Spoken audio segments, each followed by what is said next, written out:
So, before we get into anything, I want to go into a little bit the two functions of money. The fact that economists will tell you that money is simultaneously a medium of exchange and a store of value. And when you think about what it means for something to do each of those things, you see that they don't help each other. It might not be appropriate to have the same thing doing two different functions. So, store of value, you would want that to be valuable, because then it will store the value in itself without any political disturbances, for example, or without needing to trust anybody. You might even want the store of value to go up in value over time, because if you're not using it, you can maybe lend it to somebody else and they can use it. So there's an element of risk in there, but with a stable banking system behind you, perhaps your value could go up over time and hedge against inflation or whatever. Meanwhile, a medium of exchange, it has to be available to exchange. And one of the problems we've got with the economy now is that everybody's using the money to store their value, and so the money isn't available as a medium of exchange. And so we can't do business with each other because there's literally no money to do it with. And that takes the form of we're unable to borrow from banks to invest, and then everybody gets unemployed. And I'd like to do a little exercise with you now to very tangibly show more differences between these two things. So I'd like to invite three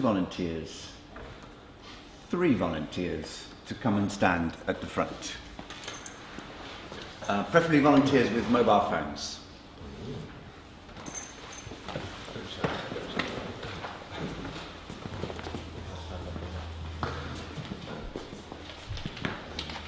So let's say that a mobile phone is something valuable and tangible and real. Could you just stand a bit away? Thank you, Lucas. And the two of you here. So, can I see a mobile phone? Okay, and let's assume that they're the same value. And we can do an exchange. Please go ahead and exchange your mobile phones. In terms of value, what's just happened is that everything is level. Yes? It's been a fair exchange, assuming the mobile phones are equivalent. So they could walk away from this transaction and nobody would have been ripped off. Everybody would know that they were comfortable and relations would be good. But to change the SIM card. Yeah. Okay. But this isn't really a very useful economic transaction, because you probably know about the problem of the double coincidence of wants. So in this very artificial situation, they both wanted what the other one had, and they were able to do an exchange. But in the real economy, it's a bit more complicated and messy than that. So for example, if they wanted to do a swap, but at different times and with different people, you'd have problems keeping account in a complex economy as to who owed who a mobile phone. So for example, if you gave a mobile phone to him and then you went away, we need a way of keeping a record that he was one mobile phone up and he was one mobile phone down. And we could do that with some kind of marker, something like that. So now, instead of a mobile phone, he's got a piece of paper. And everybody knows that piece of paper is worth a mobile phone.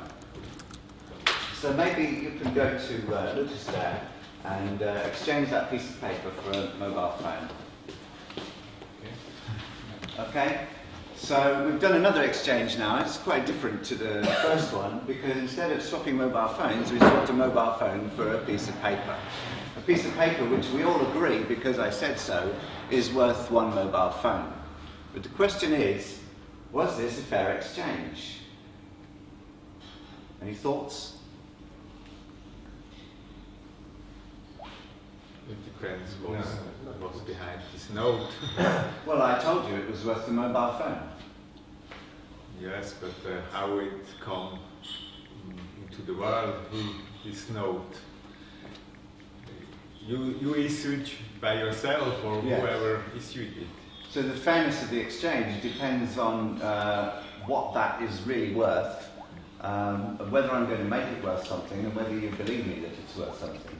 Most importantly, Yeah, not only the worth, is there interest into it in the creation process, whatever. It's the whole history of this piece of paper is relevant. So the value of that piece of paper might change over time, and according to how the value of that changes, the fairness of the exchange changes. So you can't really say that the piece of paper is worth the same as a phone. It's really something very different. But now, if you come along, you buy a phone from Jens. It's größer. No. Now you can say that you use the piece of paper as an intermediary to do the exchange. So you've given away a phone and you've got a phone over time. But we can do this with different pieces of paper. Look, here's a piece of paper and it's got a sort of stamp by the Queen on, and she controls the army, so we can really believe it. Yes. Yeah, but I have now a phone and I have two phones. That's because I gave you that. I just sent it to you. I'll have it back now. But let's say you own this piece of paper. And now you can go and buy a phone.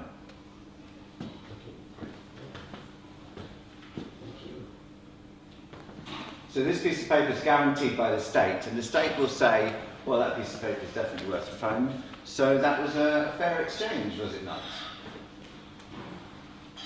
And as long as you come over here, and we have a little country, then we can do swaps between pieces of paper and phones, and then we can just take the pieces of paper out, and everybody's got the same number of phones. Does that make sense? We can inject a piece of paper into the economy, we could use it as a medium of exchange, and we could take the piece of paper out, and the piece of paper is unchanged, and it was just a catalyst for the economy. And we don't have to say, in that situation, that the piece of paper was worth anything. It just helped the exchange in the local economy. But actually, mobile phones are made in China. And we don't want to exchange with China because we're worth a lot more than they are. What we want to do is palm off our shoddy money onto them that we can print for nothing. And we want them to give us valuable mobile phones. And to do that, we don't want a medium of exchange. What we want is a commodity, because we don't want to exchange with China. So that's why we use money like this, which is said to be valuable, rather than money like this, which we could just agree in this room is valuable. This is a perception dollar, by the way, and I'll make sure everyone has access to them for free. So we use money like this, and we say this is valuable because it's got the Queen stamp on. And in America, they just pump all their money into China, and China holds loads and loads of American dollars, and then they send stuff of real value to America, and that's not an exchange. They're giving a commodity that they made out of nothing to China. And so there's two different kinds of money going on here. There's the local money, which helps exchange, which is a catalyst, and then there's valuable money, which could be gold, or it could be these dollar things, which we all believe are valuable, which are going to, not to exchange, but to really buy stuff and move wealth around.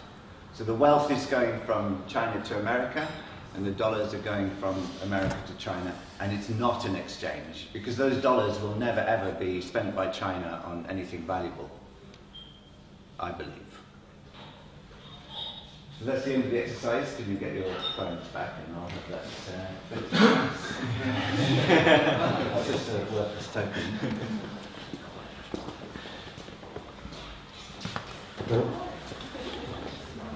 So I wanted to clarify in that exercise that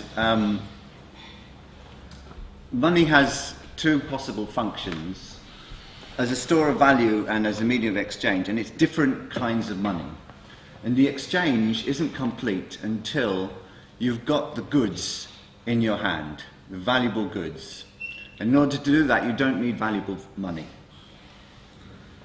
And so the kind of complementary currencies that I'm working with are all concerned with exchange more than they're concerned with storing value. And that means they can create the currencies out of nothing as long as they all agree that they're valuable.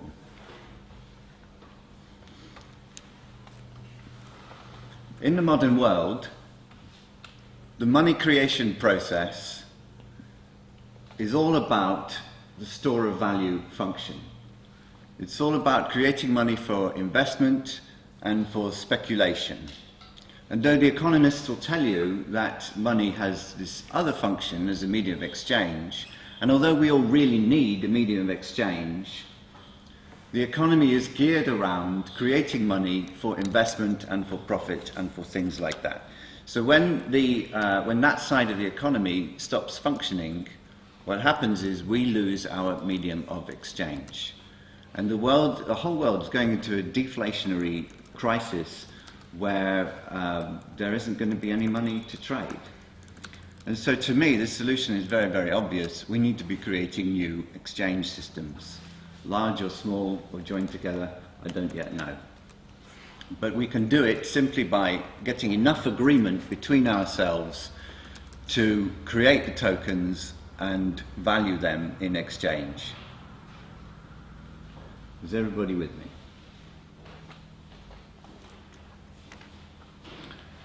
The economist Silvio Gesell said that money should be a medium of exchange and nothing else, which I find very interesting, because what would you do for a store of value?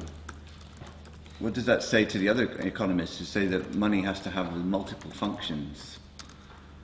I think that the store of value function should be met by real commodities with real value. I think Silvio Gesell was right. And I think the economists that say that money should be a store of value are speaking on behalf of rich people who want to use money to make money. And there's an overlap in the class interests. If you look at monetary history, or when I looked at monetary history, I noticed that it always seemed to be the rich people who wanted money to be valuable and a store of value and to be scarce and to corner the market. And the poor people wanted money to be abundant so they could just get on with their lives. You know, you need the money to buy the bread. And if you look at the monetary reform movements, I'm thinking about even now, Jeremy Corbyn, quantitative easing for the people, that's about creating more money. And it can be worthless money. It doesn't have to be backed by debt or anything like that. Quantitative easing, it's money out of nothing. Similarly, it was mentioned yesterday, the American election of 1892 was all about, should we monetize silver? Gold was already monetized, but by monetizing silver, they would add to the money supply. And so it was the farmers and American equivalent to the working classes who were arguing to monetize silver because they didn't have any money, and they could increase the money supply by adding to the stock of metals. Matthew, just a quick question on that, the store of value side of it. Like you said, what about like infrastructure and things like that? I guess that's where we're seeing Or pensions. community energy and things, so you can do something that's got value to the community long term. So like community bonds and things like that. It is a function of money, and maybe the community together has that kind of wealth to work with. Yeah, so if we're using those as a sort of, it's more productive, like you're investing in something real that actually benefits the community, but it's more of an asset than a commodity. Like, how do you see that?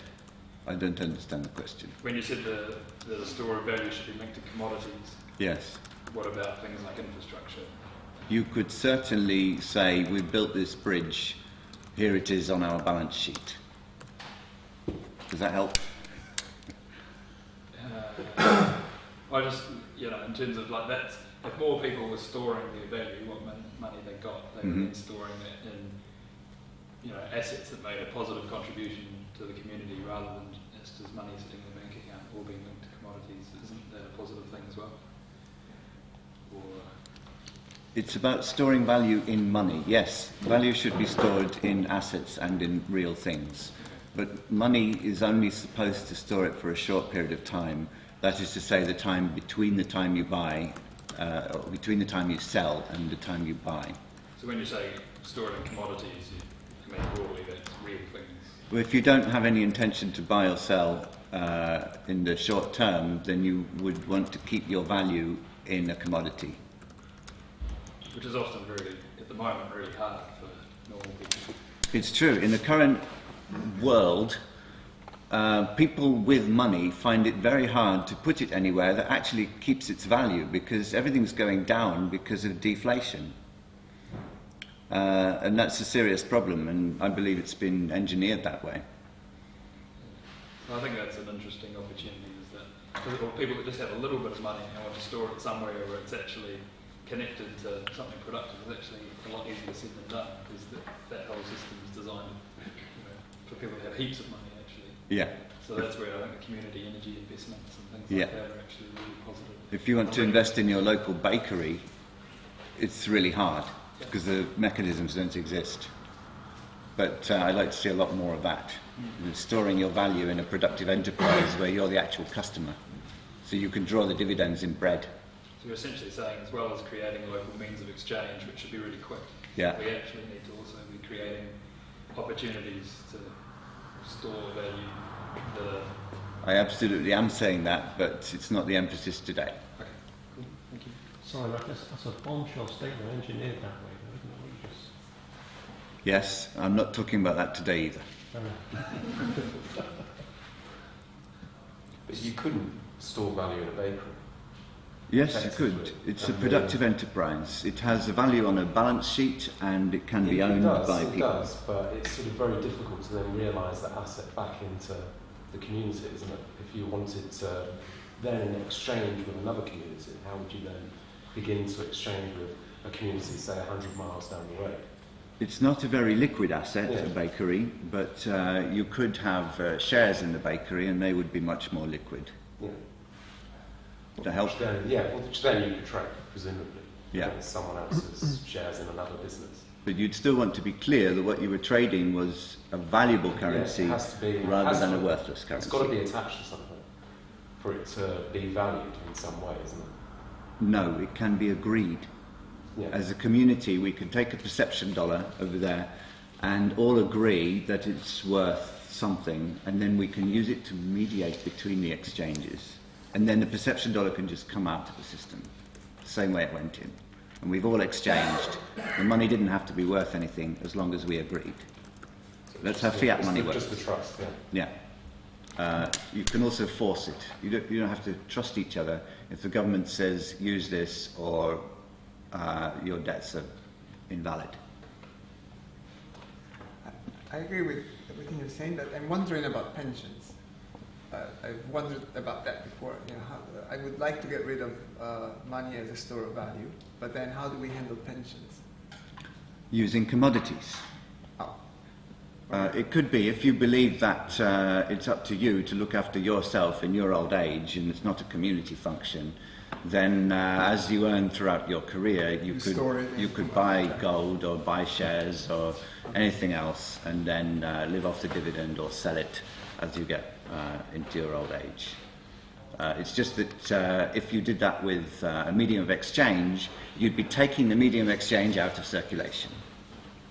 So we can have different currencies for those things. So this problem of deflation that I'm talking about is the same in British pounds and dollars as it is in transition pounds, which are the same thing, really. Should we just check everyone understands deflation? Deflation. Would anyone like more details on deflation? It's the opposite of inflation. It's what happens when everybody pays back their loans to the banks and the banks don't lend any more money, so that the stock of money goes down. Well, also, if you owe any money, that your debt actually becomes more expensive. Right, because there's less money around to pay Yeah. it back with. And if you know that the TV that you're thinking of buying is going to be cheaper next week, you'll put off the purchase. And if you and then you think, oh, well, maybe if I put it off another week, and then another week, and then deflation. They're really scared of deflation because it will slow everything down.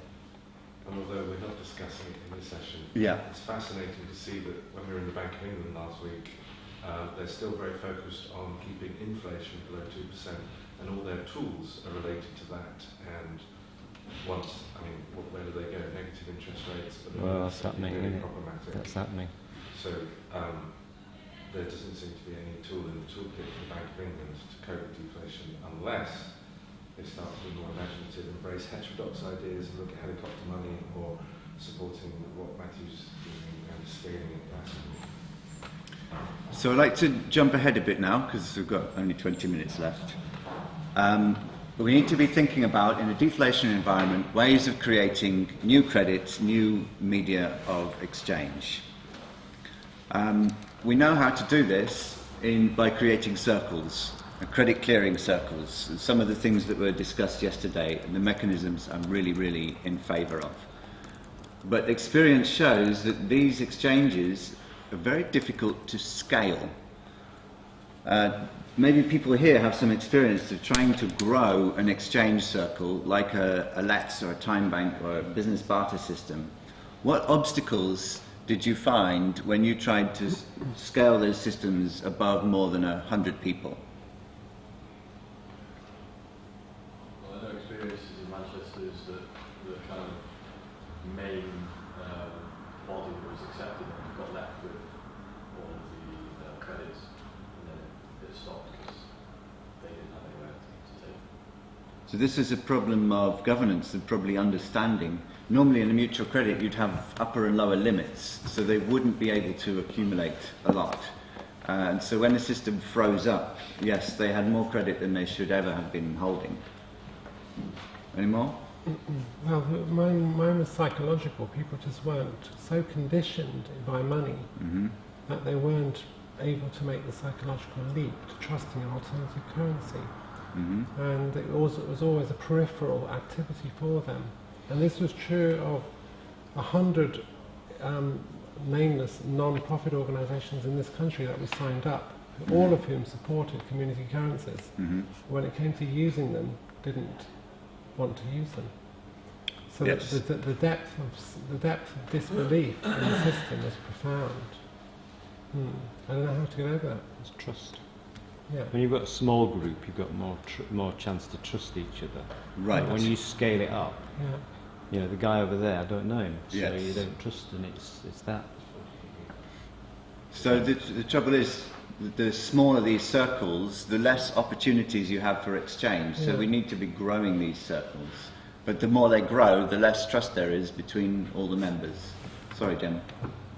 Yeah, that's the key point you've made there. So my point was slightly different. To say that there are specific issues with business barter networks about why they're struggling. And it's often to attract new members, they deficit spend from the central account.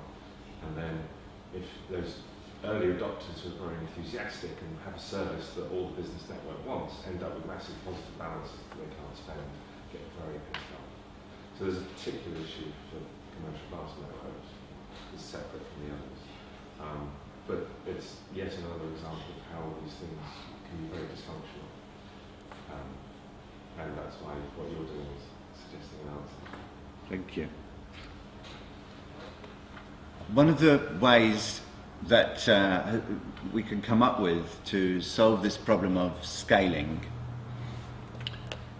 is to connect the systems together into one larger system. Of course, none of these systems want to become part of a larger conglomerate. They all carry with them an ideology that says we want to be small, local and decentralized.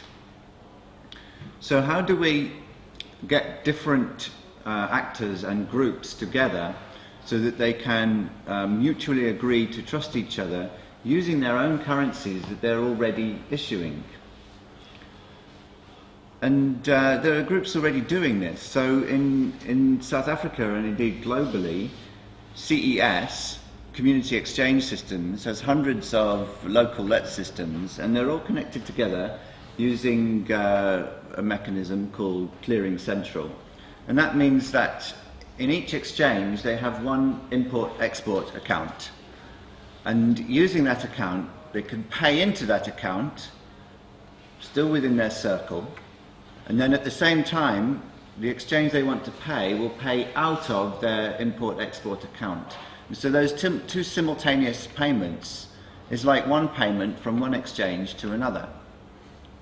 And it works as long as another payment goes back the other way later on to balance things out. In fact, to complete the exchange. And CES is doing this with several hundred exchanges all in one network. And it means that each exchange can have its own monetary policy, as it were, and they can decide on their own risk levels and balance limits and things. You could think of it as making a mutual credit system out of existing money systems, most of which are mutual credit, so there's a kind of consistency there. There's other projects as well which are trying to globalize the idea that we can have a currency and issue credit to each other. So I just wanted to mention Time Republic. That's one global time bank, and within it, I understand, they've made little groups. And so you can go to Time Republic and form a group, and then everyone's using the same currency, ours, which makes it very easy to trade across things. But then everyone is in Time Republic, they're using the Time Republic software, and they're all doing what Time Republic says that they have to do. So you don't have a lot of flexibility when you join another system like that. Also, Bartercard has been doing something similar for a long time. So that's a business barter network where they've had national franchises, and that enables quite large networks of businesses to trade across countries, and they provide the exchange rates. But this is all very much owned. These networks are private property.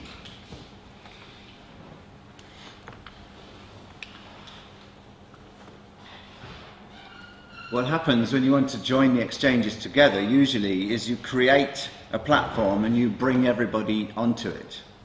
And then you own the platform and you have political control over the platform, and you make the rules for everybody on it. In fact, the whole of the internet economy these days, it's about creating platforms and trying to make a monopoly in that space. And so the platform is private property and you rent it out. But in recent years, we've come across a new way of doing things where things don't have to be owned and rented out. I'm talking about Bitcoin. Bitcoin is a protocol, and nobody can own it. All you can do with the protocol is write some software that implements the protocol. And when lots of people write software, or at least run the software that implements the protocol, you then have a network of wallets, I guess, in Bitcoin, and they're all talking to each other, and they're all agreeing how much is in each wallet. And it cannot be owned.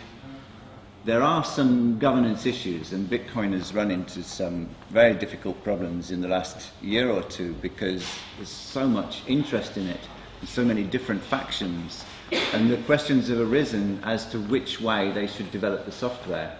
You know, should they make it anarchist libertarian, or should they make it friendly to banks and to commerce? So the governance issues exist, but the network itself cannot be owned, and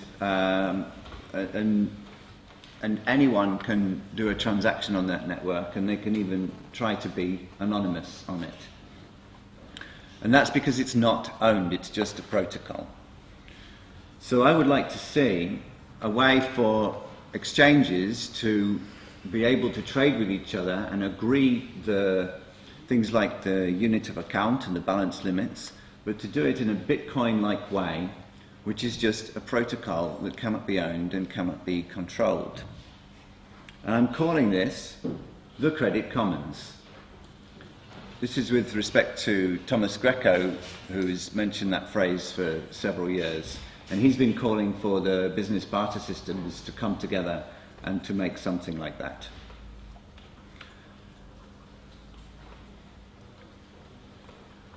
In CES, it's a flat system.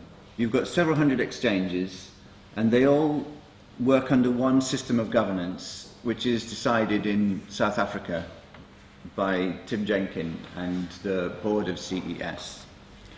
But in the Credit Commons, as I'm describing it, there's a nesting mechanism. I'd like to thank Lucas over there, who's done a lot of work. He's got a paper in the International Journal for Complementary Currency Research talking about experiments and theories around Zurich, where he's been working with LET systems to try to join them together. And Lucas spotted very early on that what you needed was a nesting system so that we can still work within these small groups of trust. So just as we might have an exchange around this table where we all trust each other, and we can make an agreement with people on that table and they all trust each other, we don't know the people in the other room, but maybe we can send a delegate over there and we can make relations between the two rooms. So in which case we've got a circle here, a bigger circle in this room, and an even bigger circle over there.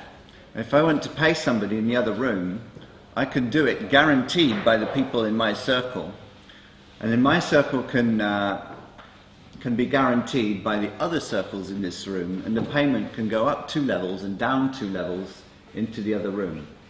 And as long as it's balanced at each level, we've then got a scalable system where we're all governing ourselves and we're all issuing the credit on the basis of trusting each other. So that's the general mechanism. You could think of it as a tree of communities where the payments are always routed via the branches and via the trunk. But you don't go via the trunk if you just want to pay somebody in your local exchange. So we could implement a protocol which managed all of those things. So you could create an account, like a Bitcoin account on a blockchain. You could state your relationships. So we could say we're all a group, and the group would have an account. We could have some governance along the lines of, well, how much credit do we issue to each other? And we could do that just by ourselves. Or we could then say, well, there's another group in this system. The account that we created together can make relations with that account. And so what happens on this level, on this table, can also happen between the tables using exactly the same mechanisms. This is friendly to the viable systems model, is it not, John? Well, I was holding back on throwing something in, but I don't know how many people here know about the viable systems model approach. It's a holonic model which, unlike other classes of holon, such as the K-orbit model of D-Hop or even organisations often referred to as fractal, they're not. But the viable system model actually has a rich structure which enables policy to be, as it were, trickled down. So it's a recursive approach to managing organisations without a hierarchy, but it distributes the complexity in exactly the way that Matt has been talking about, but allows at each level of recursion and within each closed group membership to feed back modifications to policy within the constraints laid down by the higher recursion in which they're nested. So in Matthew's paper, he's outlined an example of a top-level policy which would trickle down through the whole system. It's a very simple, very basic. They become more detailed as you get to more detailed levels. This is something I've been vaguely proposing in a slightly different model myself a few years back. But that was, my approach was less flexible because I hadn't really had the confidence to suggest that we could join together existing systems and bring them into it. But I think that Matthew's right. That's a much more efficient approach to actually provide the simplest possible but democratic infrastructure that allows existing systems to just step into it. There have been many attempts to join groups of Let's together locally. I know one in Scotland, there's this one in Zurich, there's Mary Fee trying to make a group of Let's in London. And it's very, very difficult, and they're all trying to do the same thing, but they're not talking to each other. And what I'm trying to do is establish a simple protocol to do that, using the latest technology. I'm not trying to introduce anything terribly clever, and all of these are very pedestrian ideas, as far as I can see. Yes, so John? I'll just throw one more thing in, because what I was just saying there won't have made much sense to anyone who's not reading the viable system model. But Matthew's got an outline paper upon his Holonic suggestion.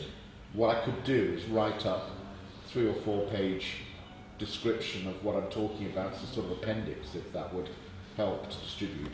I would love that. Explain what I'm talking about. A diagram would do as well. Well, I've already promised this to a different group of people. It's something I've got to do. No, it's all. I only think in diagrams. I don't write much. I just draw pictures. Right, that's good. So I've released a website today called creditcommons.net, and the white paper is on there in different formats if you should want to print it out to make it easier to read. It's 16 pages. Also there's a Google group called Intertrading-Protocol, and that's where we've been having this conversation over a number of years, very, very slowly. Matthew, have you given any thought to the sort of non-delivery, or if this is sort of mediating exchanges, but if there's a non-delivery or a disappointment in delivery, then within a circle there are usually mechanisms in form of order to sort it out. But as soon as you go outside your circle, you need more depersonalised mechanisms for sorting out problems like that. By nesting the same mechanism, the non-delivery and problems between the circles just become a problem of that circle, the next level up. So you have governance of each circle on each scale.